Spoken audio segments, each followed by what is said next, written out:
So our presentation for today is net neutrality. Hold on. So what is it? Net neutrality is the idea that internet providers should allow for equal internet traffic. What's so important about it? By show of hands, who here has opened another website or refreshed a website so many times because their web page is not loading? Anyone? So most people. So it's important to know it because first, without it, internet providers have more control of which websites we can or cannot visit. If internet providers categorizes a website as part of the slow lane, we won't be able to see it at all. Second, if net neutrality disappears, we would have to pay for faster connection, which we are already paying for. Which we are not paying for. And third, without net neutrality, our privacy would be compromised as to what type of activity we are engaged in.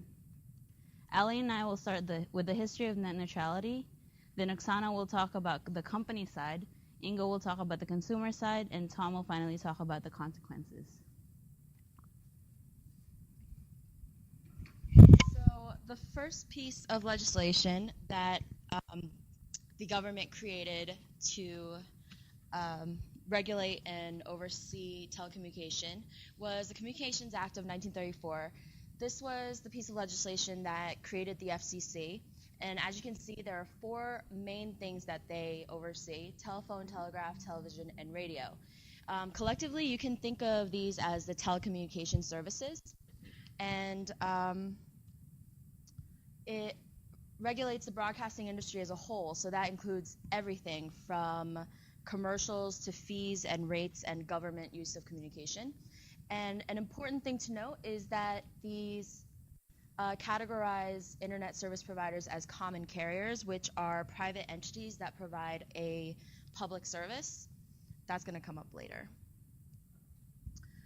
Then the second piece of legislation they passed was actually almost 60 years after the first piece of legislation. It had a lot of main provisions and benefits. As you can see from the picture, one of their priorities was to connect all classrooms, libraries, and hospitals to the internet, specifically by the end of the decade. But what's really important is the last bulletin. It says differentiated between informational and telecommunication services. They basically created a new category, this informational service.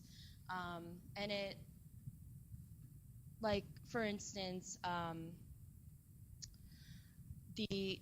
when you do a meeting online, that is considered an informational service. The main criticism is that the language of the Act is very ambiguous, which leads to much litigation, which you'll see later. And then in October of 2002, the FCC deemed that the cable internet and digital subscriber line DSL is an informational service, which basically took it out of the FCC jurisdiction, so they no longer have control over them. The main consequence is that ISPs do not have to offer their access to competitors. In January 2003, Tim Wu publishes Network Neutrality and Broadband Discrimination. This is the paper where he includes how innovating networks should follow an end-to-end design. And what that argument is saying is that any service, feature, or restriction should not be forced on consumers, and that the application of any of these services should be what is in demand. A good example of this is, say, the demand for iPhones. People line up in iPhone stores because Apple gives them what they want. In June 2005, one of the most importantly... Sorry. Go ahead. In March of 2005, this company, Madison River Communications, they were based out of North Carolina, and they blocked Vonage's VoIP service. VoIP, for anyone who doesn't know, is short for Voice over IP. It's the idea that you can make phone calls over the internet. And they blocked it because it was competing with their own services. So they were fined by the FCC for $15,000, and they were forced to agree that they won't block Vonage's service for the next 30 months. And it's important because it is the first case where an ISP discriminated against a certain type of internet traffic. An interesting thing to note was they were acquired by CenturyTel, which then later became CenturyLink, and they were acquired right before their 30 months was up. All right, in June 2005, National Cable and Telecommunications Association versus Brand X Internet Service. This is one of the most important legal battles of network neutrality.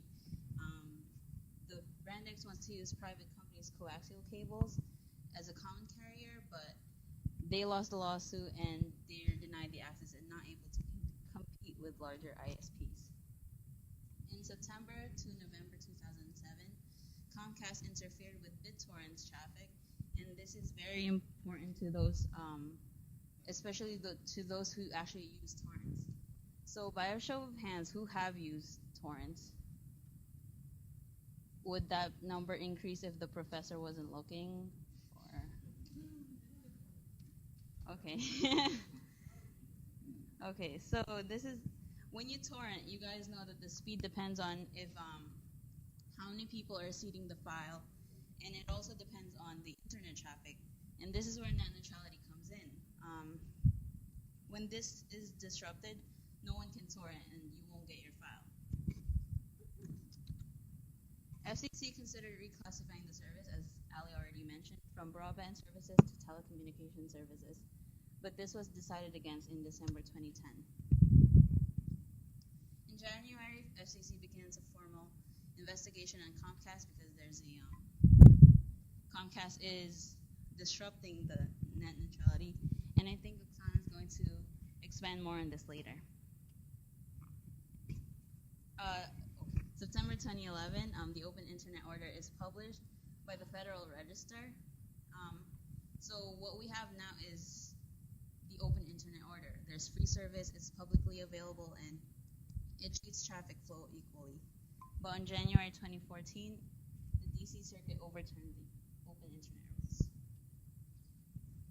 June 2014, the FCC starts investigating Netflix because they're adding more premium to for faster connection so you can watch your movies.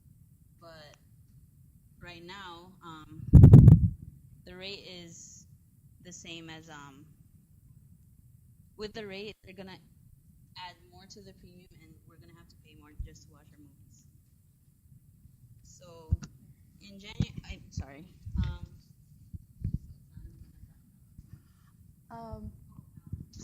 before she does, I'm just going to talk a little bit more about the exposure that net neutrality has had in the media today.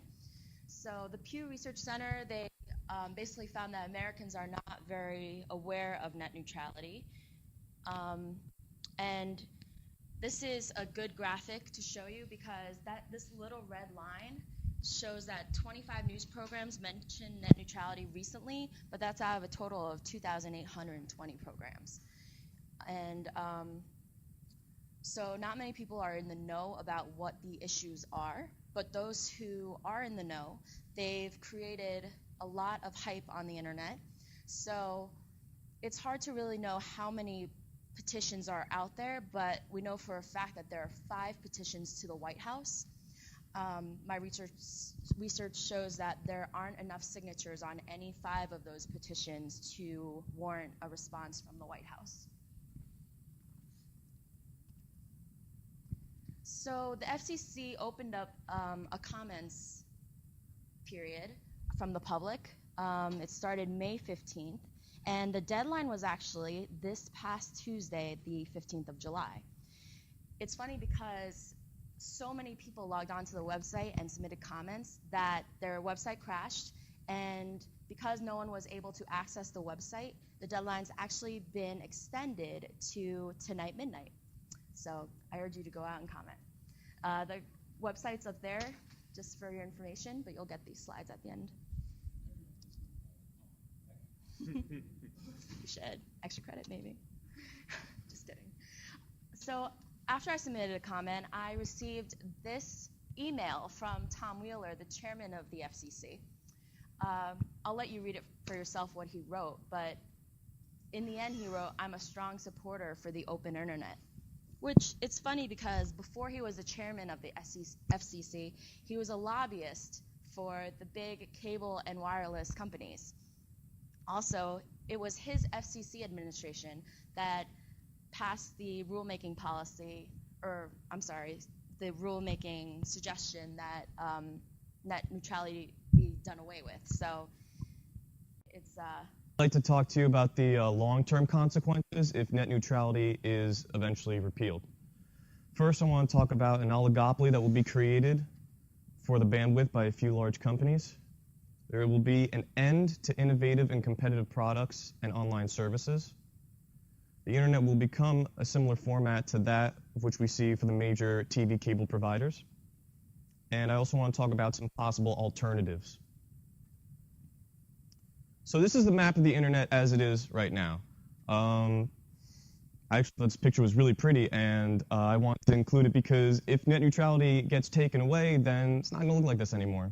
It's probably going to look more like a 6 or 7 pointed star or something like that, because companies will have choked the bandwidth to the point where those smaller branches that are coming out, they're not going to exist. They're not going to be able to exist because the pages just won't load. I want to set a precedent, so I wanted to get some examples of net neutrality around the world. So Chile actually became the first country to pass net neutrality legislation back in 2010. It was followed by the Netherlands in the next year. And this year, actually, European Parliament passed telecom policy reforms in April 2014 to protect net neutrality. It's very interesting that they label it telecom policy specifically, and I'll get into that later.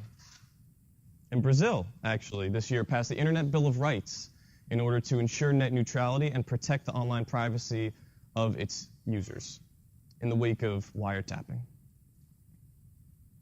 So some more background. The FCC categorized ISP as information services instead of telecom services in January 2014. What does this mean? This means that it is exempt from carrier regulations, and the most notable of which is that they would have to have non-discriminatory practices in terms of the services they provide. So now there is no regulation for them just choking out bandwidth. This could pave the way for the end of net neutrality. What could this mean?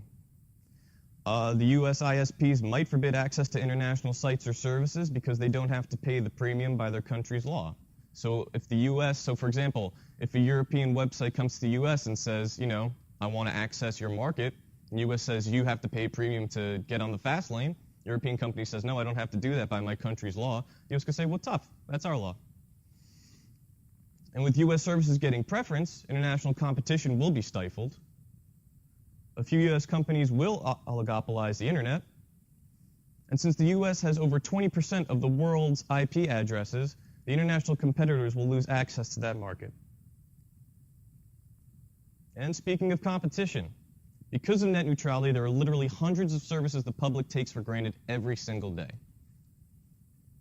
If net neutrality goes, so does the creativity behind those ideas.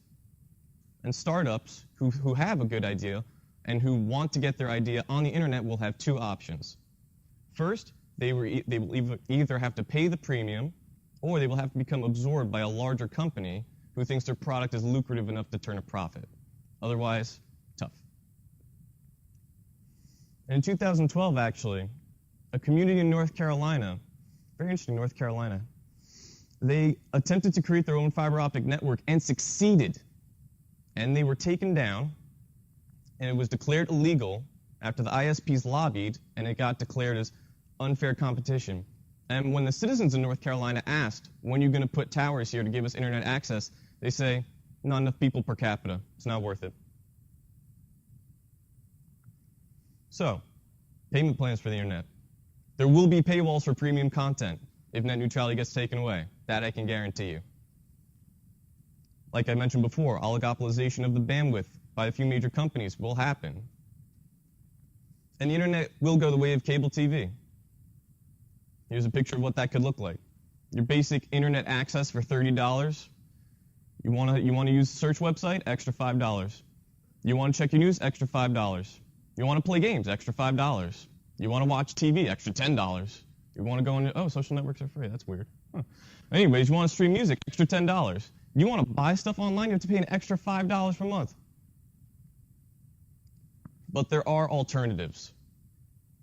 The U.S. could adopt international standards, like what we've seen in Chile, Brazil, and the Netherlands, to keep net neutrality alive. Google is actually coming up with a fiber optic service. They have it in Provo, Utah, Austin, Texas, and Kansas City, Missouri so far. They want to expand to Portland, I believe either Los Angeles or San Francisco, and actually North Carolina. And the reason they want to do this is because if net neutrality goes away, Google's services is going to become choked, because Google relies on a lot of ad revenue from a lot of websites that want to be searched for, and if they all go away, no more ad revenue for Google. There will be probably black market internet.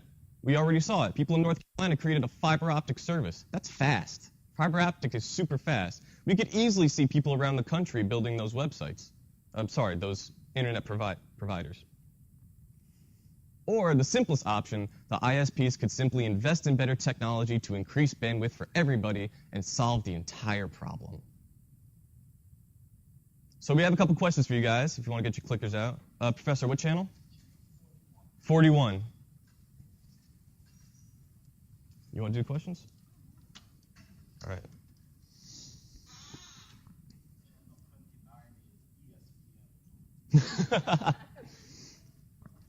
So, after learning about net neutrality, which option would you guys advocate?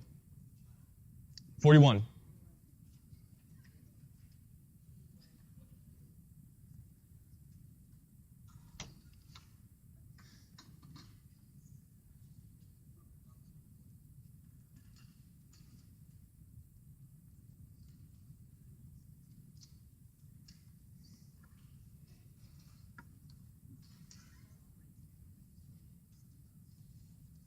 All right.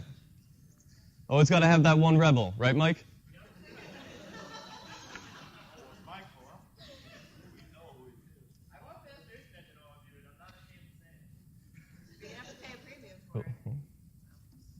I mean, everybody wants faster internet. That's why the ISP should invest in giving us better bandwidth.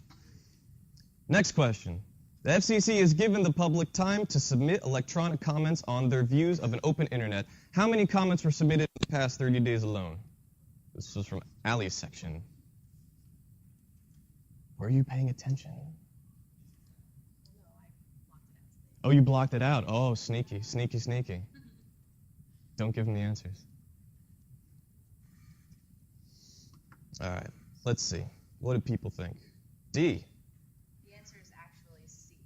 Ooh, 31,000 comments. All right. We have 94% of the class who are for net neutrality, so go and vote. Yeah. To make it fit. There you go. There you go. Go sign the petitions. Make your voices heard. That's the democratic process. Next question. How many signatures on a petition require a response from the White House? How many signatures do you need to get a response from the White House on your petition?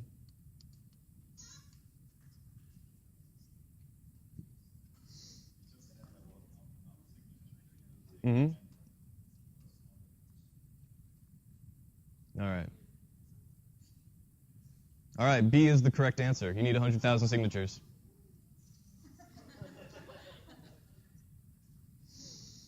And that's it.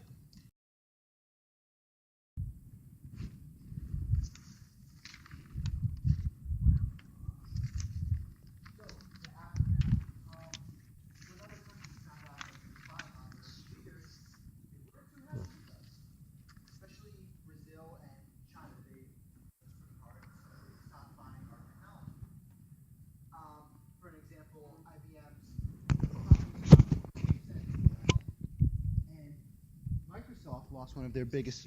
Oh yeah. So Microsoft lost one of their biggest clients, the Brazilian government. Cisco, just another example, their shares dropped 11%. And one industry that got hit pretty hard is cloud providers. So companies like Facebook and Google were expected to lose a potential $35 billion in profits over the next couple of years. A few more countries that stopped purchasing our products were India and Mexico. So, despite all these angry people, the NSA still claims that they didn't do anything wrong. They were perfectly within the law, according to them anyway. And It's still debatable whether they were or weren't. Some judges have said that they were completely unconstitutional. Other judges have decided that they were fully within the law. So again, it's still kind of blurry. But regardless, they claim that they're committed to protecting our rights and our way of life. They don't violate anything. But regardless of what they think, they still made a lot of people angry. So they have to act like they're sorry and say they'll never do it again. So these reforms come straight from the president. From now on, they need a court order to access all phone records and emails, and that doesn't include content of a phone call, like a recording. This is that's a separate story. This is just for who called who, what time, where it was coming from, stuff like that. And they're no longer allowed to hold on to that data. They have to pass it on to a third party. They've also limited restrictions on spying on foreign heads of state, and if the NSA asks a telecommunication firm for any of this information, the firm is allowed to reveal that data to the public, or those requests to the public. What they're really concerned about is preventing future Snowdens. They have about 1,000 system administrators, so 1,000 more potential Snowdens. So what they're doing is they're going to tighten security by creating more clearances, and they're going to limit access to those clearances. So the loop is bigger, but each person gets less information. It's like a segregation of the duties, kind of. Some of these clearances are going to be monitored 24/7, so these people like Snowden, the NSA will be watching them at all times, making it harder for them to release information.